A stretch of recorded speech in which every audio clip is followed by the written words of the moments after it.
Hello बच्चों, कैसे हो आप। इससे पहले हमने तत्पुरुष तक के समास सारे सीख लिए थे।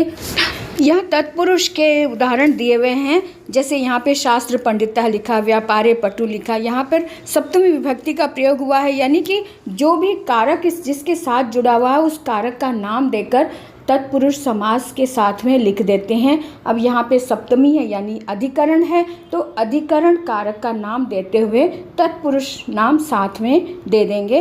इस तरह से अधिकरण तत्पुरुष। तो ये तो है, इस तरह से हमने तत्पुरुष को बहुत ही विस्तार से हमने देखा। अब हम इन सारे उदाहरण को अच्छे से समझते हुए, इसका मनन करते हुए आगे के इनके भेदों को समझेंगे। इसके आगे अब हम देखेंगे कि कर्मधारय समास क्या कहता है, उसके क्या उदाहरण हैं। तो कर्मधारय भी तत्पुरुष का ही एक भेद है। इसकी पहचान ये है, इसकी विशेषता ये है कि यहाँ पर दो शब्दों का मेल होता है और दोनों ही शब्द विशेषण और एक विशेष्य होता है, यानी दोनों ही तुलनात्मक शब्द एक साथ आते हैं। एक विशेषण और एक विशेष्य होता है। तो हमें ये देखना है कि इन दोनों को जब विग्रह करते हैं तब उसमें च, असौ या फिर तत् का प्रयोग किया जाता है। और इसमें एक विशेष बात यह है, इसकी पहचान ये है कि एक तो ये है कि दोनों एक विशेषण और विशेष्य दोनों एक साथ आते हैं, है ना। दोनों एक साथ आते हैं और साथ में जब हम इसको विग्रह करते हैं तब उसमें दोनों में समान विभक्ति होती है, समान वचन होता है और समान लिंग होता है। यानी दोनों में समानता विभक्ति की, वचन की और लिंग की रखी जाती है, देखी जाती है। अगर एक शब्द स्त्रीलिंग एक वचन का है, प्रथमा विभक्ति का है, तो उसका दूसरा शब्द भी उसी लिंग, विभक्ति और वचन का ही होगा। इस बात का ध्यान रखा जाता है। किताबी भाषा कहती है कि कर्मधारय समास भी तत्पुरुष का ही एक भेद है। इसकी विशेषता ही इसका लक्षण है। लक्षण देखा ना, कि इसकी विशेषता ही इसका लक्षण है। लक्षण यानी इसकी पहचान है, इसकी सिंबल है। कैसे? जिस समास के विग्रह के दोनों पदों में एक ही विभक्ति तथा वचन हो, वह कर्मधारय समास होता है। इसके अतिरिक्त पूर्व पद में प्रायः विशेषण होता है और उत्तर पद में विशेष्य होता है। जैसे कि प्रायः लिखा है, यानी कि हमेशा नहीं, कभी कभी, मोस्टली तो ऐसा ही होता है कि पहला पद विशेषण और उत्तर पद विशेष्य होता है। जैसे सुंदरी च स कन्या। अब सुंदरी च स कन्या, सुंदरी जो है ये विशेषण है और कन्या विशेष्य है, यानी कि इस कन्या की विशेषता बताने वाला शब्द है ये सुंदर। अब इनके बीच में च स आया है, यानी ये बीच में लगाकर कर्मधारय समास की पहचान बताई जाती, यानी कि और सुंदर है वह कन्या। यहाँ पूर्व पद में स्थित सुंदरी, यहाँ पूर्व पद में स्थित सुंदरी उत्तर पद में स्थित कन्या का विशेषण है। दोनों पदों में विभक्ति प्रथमा विभक्ति का प्रयोग हुआ है। दोनों में समान विभक्ति यानी प्रथमा विभक्ति है। और विग्रह करते समय पूर्व और उत्तर पदों के बीच में च, उत्तर और पूर्व पदों के बीच में च शब्द का इस्तेमाल किया जाता है। और पदों के अनुसार अदृश्य यानी कि तत् शब्द की प्रथमा विभक्ति का एक वचन इसमें लगाया गया है, यानी सा, है ना। तत् शब्द तत् सर्वनाम की प्रथमा विभक्ति, क्योंकि ये स्त्रीलिंग है इसलिए यहाँ भी स्त्रीलिंग का ही प्रयोग हुआ है। इस बात का ध्यान रखना है कि दोनों सेम विभक्ति, सेम वचन और सेम लिंग के शब्द होने चाहिए। इसके अतिरिक्त हम और कुछ और शब्द देख लेते हैं तो हमें और अच्छे से समझ में आ जाएगा कि कर्मधारय समास की पहचान कैसे करें। नीलम च तत् उत्पल, नीलम उत्पलम, यानी दोनों में विभक्ति देखो समान आई है, यानी कि उत्पलम में नपुंसक लिंग है और इसमें भी नीलम, दोनों में नपुंसक लिंग और एक वचन और साथ में प्रथमा विभक्ति का प्रयोग करके हमने इसमें बताया। अब च तत् तो बाद में है, लेकिन मेन क्या है, नीलम उत्पलम, ये शब्द है मेन, दोनों में समान विभक्ति, समान लिंग का प्रयोग हुआ है। और इसका जब समस्त पद होगा वो नीलोत्पलम, इसका समस्त पद होगा नीलोत्पलम, है ना। इसी तरह से कृष्णश्च असौ सर्पः, कृष्णः सर्पः। अब यहाँ पे पर कृष्णः सर्पः यानी विसर्ग लगा हुआ है, तो विसर्ग से ये पता चल रहा है कि ये पुल्लिंग है। प्रथमा विभक्ति का एक वचन तो है ही दोनों में, और दोनों ही शब्द पुल्लिंग शब्द हैं और प्रथमा विभक्ति के हैं। तो इसलिए क्योंकि दो शब्द हैं इसलिए च आता है, च असौ आ जाता है, कृष्णश्च।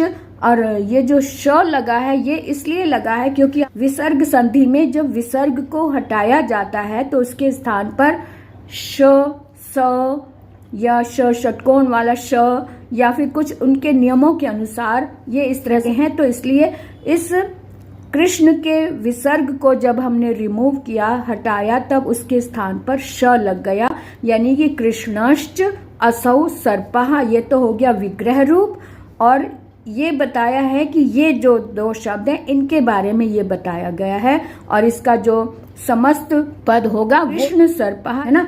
उसके बाद देखें महान चासौ पुरुषा, महान पुरुषः, महापुरुषः, ये इसका समस्त पद हो गया महापुरुषः, और ये हो गया इसका विग्रह रूप, यानी कि आसान शब्द ये कर दिया।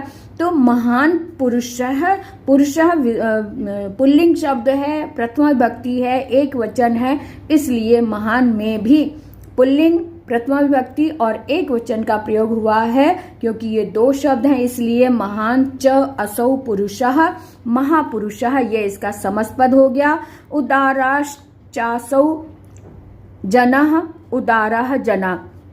अब यहाँ पे श लगा के ये बताया कि ये उदार का जो विसर्ग है उसको रिमूव करके इसके स्थान पर श लगाया, और च और असौ की संधि करके यहाँ पे दीर्घ संधि करके चासौ कर दिया।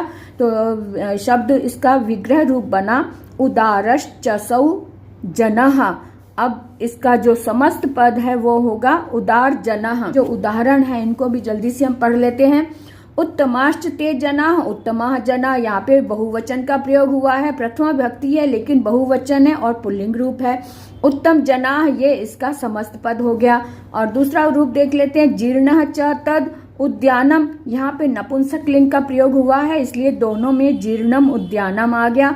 और जीर्णम च तद, तद जो है वो भी यहाँ पर नपुंसक लिंग का रूप आ रहा है इसलिए तद लगा दिया। जीर्णम च तद उद्यानम, जीर्णम उद्यानम, और इसका समस्त पद होगा जीर्णोद्यानम। ठीक है, आगे भी देख लेते हैं फटाफट कि रक्तम च तद उत्पलम, यहाँ पे भी नपुंसक लिंग का प्रयोग हुआ है और एक वचन है और प्रथमा विभक्ति है तो इसका समस्त पद हो गया रक्तोत्पलम। वृद्धश्च असौ शृगालः, वृद्धः शृगालः। अब यहाँ पुल्लिंग रूप है, एक वचन है, प्रथमा विभक्ति है तो इसलिए यहाँ भी प्रथमा विभक्ति एक वचन हो गया, इसलिए वृद्धश्च असौ वृद्ध शृगालः। तो यहाँ पे आपने यहाँ पर संधि नहीं की गई है इसलिए च और असौ को अलग अलग रखा है। अगर अ को इसमें मिला लेंगे तो दीर्घ संधि से जैसे यहाँ पे च असौ आया यहाँ पर भी च असौ हो जाएगा। ऐसे भी रख सकते हैं, ऐसे भी रख सकते हैं, दोनों तरीके से इसको रख सकते हैं।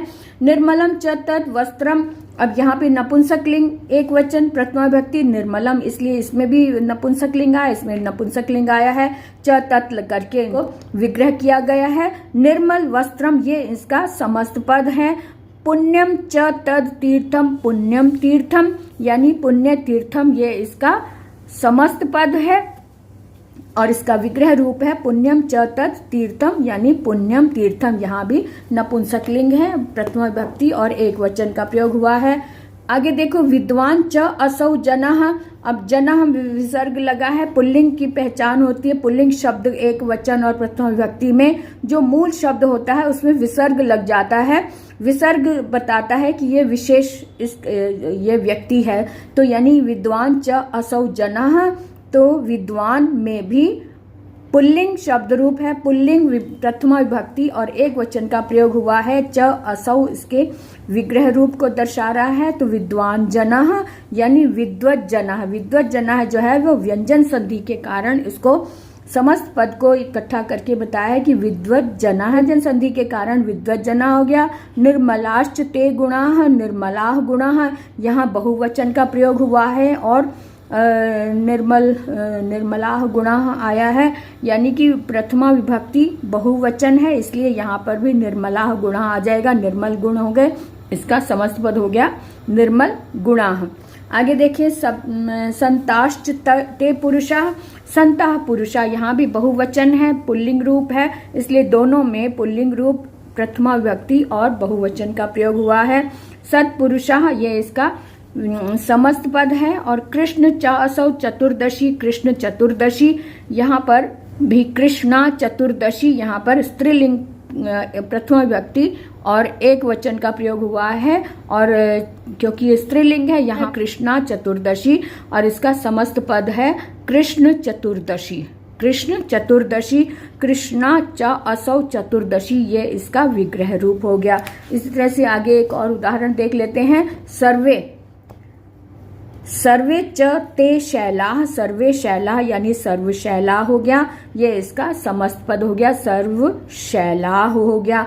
अब यहाँ पर सर्वे च ते शैलाः, ते जो है वो क्योंकि ये शैला से पता चल रहा है ये बहुवचन है, तो सह तौ ते ये बहुवचन का ये होता है, और ये पुल्लिंग रूप बहुवचन है, तो सर्वशैला ये इसका समस्त पद हो गया, ये इसका विग्रह रूप हो गया। च ते लगाकर हमने विग्रह रूप इस तरह से शो किया। तो ये तो था कि कर्मधारय समास को कैसे समझें, कैसे पहचाने। इसकी विशेषता यही है कि इसमें विभक्ति, वचन और लिंग एक साथ एक ही सेम होते हैं, और दोनों शब्द एक साथ आए होते हैं, ये इसकी पहचान है। विशेषण और विशेष्य दोनों पद एक साथ आते हैं। उत्तर पद में अधिकतर विशेष्य होता है और पूर्व पद में विशेषण होता है, ये इसकी पहचान है। आगामी वीडियो में हम कर्मधारय से आगे द्विगु समास के बारे में विस्तार से बात करेंगे, उसके उदाहरण देखते रहें।